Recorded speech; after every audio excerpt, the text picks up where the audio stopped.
1. La estrategia de la distracción. El elemento primordial del control social es la estrategia de la distracción, que consiste en desviar la atención del público de los problemas importantes y de los cambios decididos por las élites políticas y económicas mediante la técnica del diluvio o inundación de continuas distracciones y de informaciones insignificantes. La estrategia de la distracción es igualmente indispensable para impedir al público interesarse por los conocimientos esenciales en el área de la ciencia, la economía, la psicología, la neurobiología y la cibernética. Mantener la atención del público distraída, lejos de los verdaderos problemas sociales, cautivada por temas sin importancia real. Mantener al público ocupado, sin ningún tiempo para pensar. De vuelta a la granja como los otros animales. El ídolo adolescente Justin Bieber ha indignado a miles de padres con sus opiniones sobre el aborto y las violaciones. En vísperas de los exámenes finales se ha disparado el alquiler de pinganillos. Hay perros abandonados, los hay también maltratados, pero hay también muchos perros de hoy en día que llevan una vida bastante regalada en los hogares. Si sus amos reciben cremas o masajes o van a la moda, pues ellos también. 2. Crear problemas y después ofrecer soluciones. Este método también es llamado problema-reacción-solución. Es decir, se crea un problema, una situación prevista para causar cierta reacción en el público, a fin de que éste sea el mandante de las medidas que se desea hacer aceptar. Por ejemplo, dejar que se desenvuelva o se intensifique la violencia urbana, u organizar atentados sangrientos a fin de que el público sea el demandante de leyes de seguridad y políticas en perjuicio de la libertad. O también crear una crisis económica para hacer aceptar como un mal necesario el retroceso de los derechos sociales y el desmantelamiento de los servicios públicos. Empezamos con 8 casos, posibles casos, no siquiera casos confirmados, ahora ya son 10, porque se han incorporado 2 en las últimas horas y probablemente cuando termine el programa o dentro de un ratito hay alguno más, a lo mejor. Casi seguro que cuando terminemos habrá 12. Las primeras dosis de la vacuna contra la gripe A ya están en España y la ministra de Sanidad, Trinidad Jiménez, prevé que comiencen a administrarse en la primera quincena de noviembre. 3. La estrategia de la gradualidad. Para hacer que se acepte una medida inaceptable, basta aplicarla gradualmente, a cuentagotas, por años consecutivos. Es de esa manera que condiciones socioeconómicas radicalmente nuevas, neoliberalismo, fueron impuestas durante las décadas de 1980 y 1990. Estado mínimo, privatizaciones, precariedad, flexibilidad, desempleo en masa, salarios que ya no aseguran ingresos decentes, tantos cambios que hubieran provocado una revolución si hubiesen sido aplicados de una sola vez. Quiero anunciarle que el Gobierno aprobará la reforma laboral el próximo día 16, miércoles, en Consejo de Ministros. Se produzca un acuerdo o no se produzca un acuerdo. El Gobierno no contempla, después de las medidas adoptadas de reducción del déficit y consolidación fiscal, dentro de las que incluyo el techo de gasto para el presupuesto del año 2011, nuevas medidas. En los últimos 4 años ha habido 3 millones de despidos en España y por eso es necesario una reforma laboral en nuestro país. El camino está trazado y cabe confiar en que el Gobierno que salga de las urnas a finales de año, sea del signo que sea, continúe transitándolo en esa dirección. 4. La estrategia de diferir. Otra manera de hacer aceptar una decisión impopular es la de presentarla como dolorosa y necesaria, obteniendo la aceptación pública en el momento para una aplicación futura. Es más fácil aceptar un sacrificio futuro que un sacrificio inmediato. Primero, porque el esfuerzo no es empleado inmediatamente. Luego, porque el público, la masa, tiene siempre la tendencia a esperar ingenuamente que todo irá a mejorar mañana y que el sacrificio exigido podrá ser evitado. Esto da más tiempo al público para acostumbrarse a la idea del cambio y de aceptarla con resignación cuando llegue el momento. La reforma laboral es una reforma necesaria. La única manera de poner a salvo los elementos básicos del servicio público de la educación.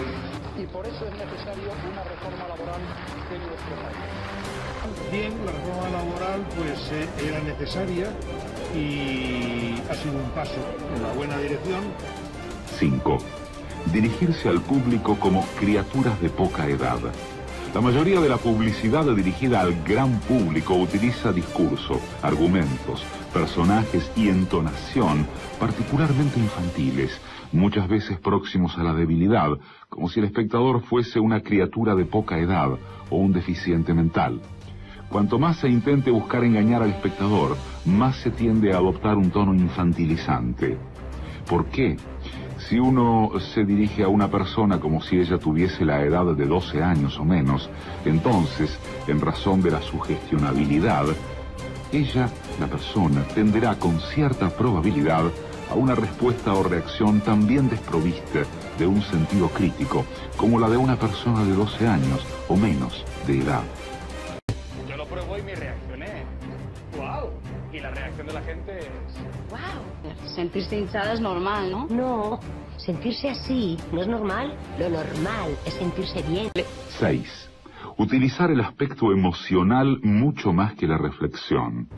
Hacer uso del aspecto emocional es una técnica clásica para causar un cortocircuito en el análisis racional y finalmente al sentido crítico de los individuos.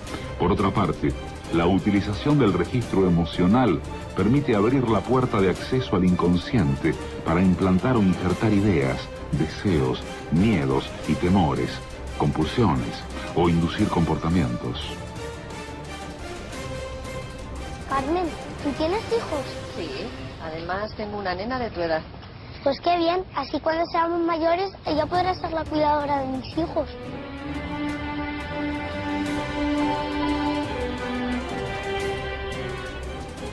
Pasa de mí, no le interesan mis problemas. Está todo el día hablando de cosas que solo le importan a él. Me ha fallado. Le he pillado mintiéndome. ¿Y qué vas a hacer? No tengo ningún motivo para creer en él. No volveré a votar a Zapatero.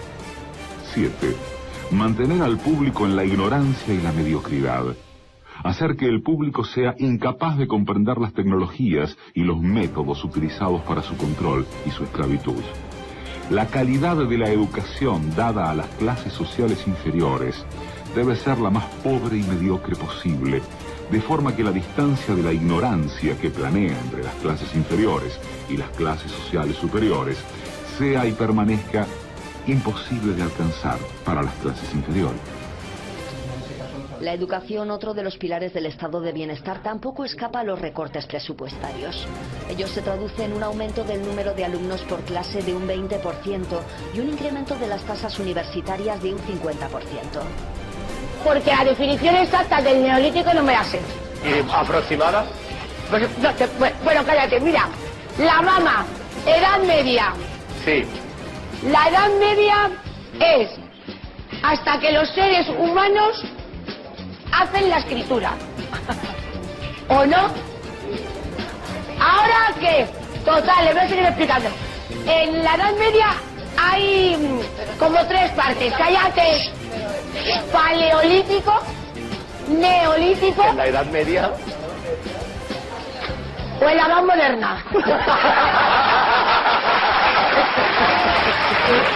A ver, la del 5. 5 por 1, 5, 5 por 2, 10, 5 por 3, 15, 5 por 4, 20, 5 por 5, 25, 5 por 6, 30, 5 por 7, 35, 5 por 8, 40, 5 por 9, 45, 5 por 10, 50. 8. Estimular al público a ser complaciente con la mediocridad. Promover al público a creer que es moda el hecho de ser estúpido, vulgar e inculto. Pues 9 por 8, espérate. 9 por 9. A ver, si 9 por 9 es 81 y le quito 9, 79. ¡A mí! ¿Eh? ¿De qué me conoces, pedazo puta? ¿Dónde está la cámara? Pedazo puta, da la cara. ¿Dónde está? Mentirosa, tengo el coño o la polla, me da igual. Métete a la igual el coño y lávate el coño con bacalao. ¡Anda la mierda, marrana! 9. Reforzar la autoculpabilidad. Hacer creer al individuo que es solamente él el culpable por su propia desgracia, por causa de la insuficiencia de su inteligencia, de sus capacidades o de sus esfuerzos. Así, en lugar de rebelarse contra el sistema económico, el individuo se autodesvalida y se culpa, lo cual genera un estado depresivo, uno de cuyos efectos es la inhibición de su acción. Y sin acción, no hay revolución. Y en La Razón. Hemos comprado a crédito segundas viviendas, televisiones de plasma, viajes al Caribe, y eso no es razonable. Pero este argumento no es nuevo en el PP. Parece que tienen fijación con los que compran plasmas. Segunda vez que salen a relucir en una semana. Y que hay casos de las familias que efectivamente estaban en situaciones de necesidad y que a lo mejor luego se compraban una televisión de plasma. Esta diputada valenciana hablaba de parados en lugar de, por ejemplo, cargar contra los bancos. Lo mismo el gobierno de Rajoy, que prefiere pasarle la culpa a los ciudadanos, los que según la oposición son las víctimas y no los causantes. No es verdad que había unas relaciones de libertad absolutas.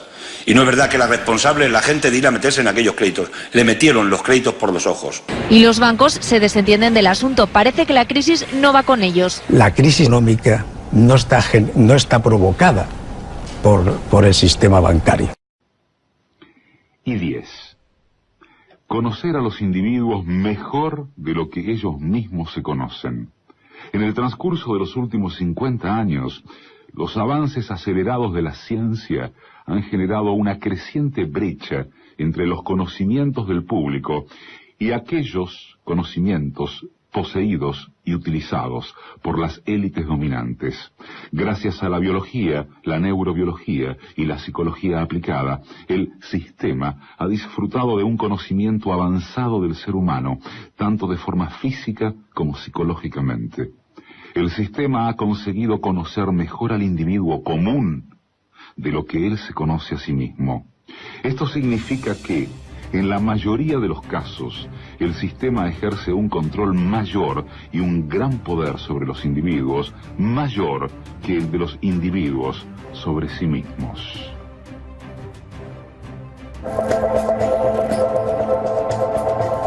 Los psicólogos y los científicos llevan mucho tiempo intentando medir las emociones, pero también los directores de marketing.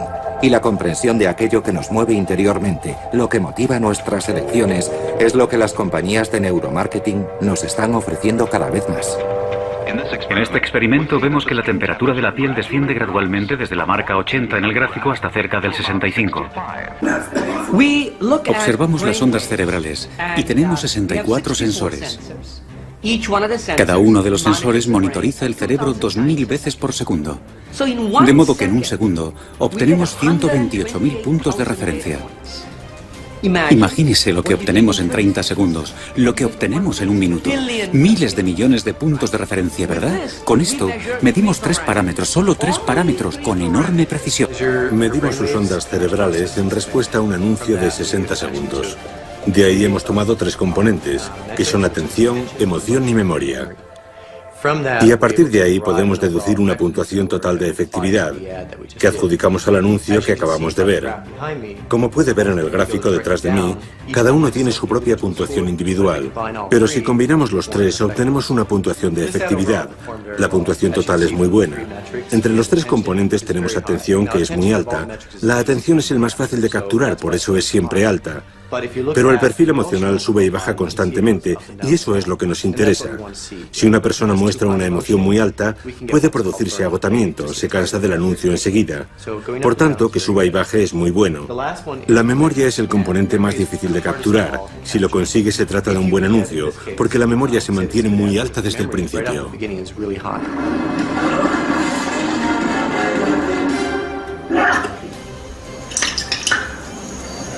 De pardo malo.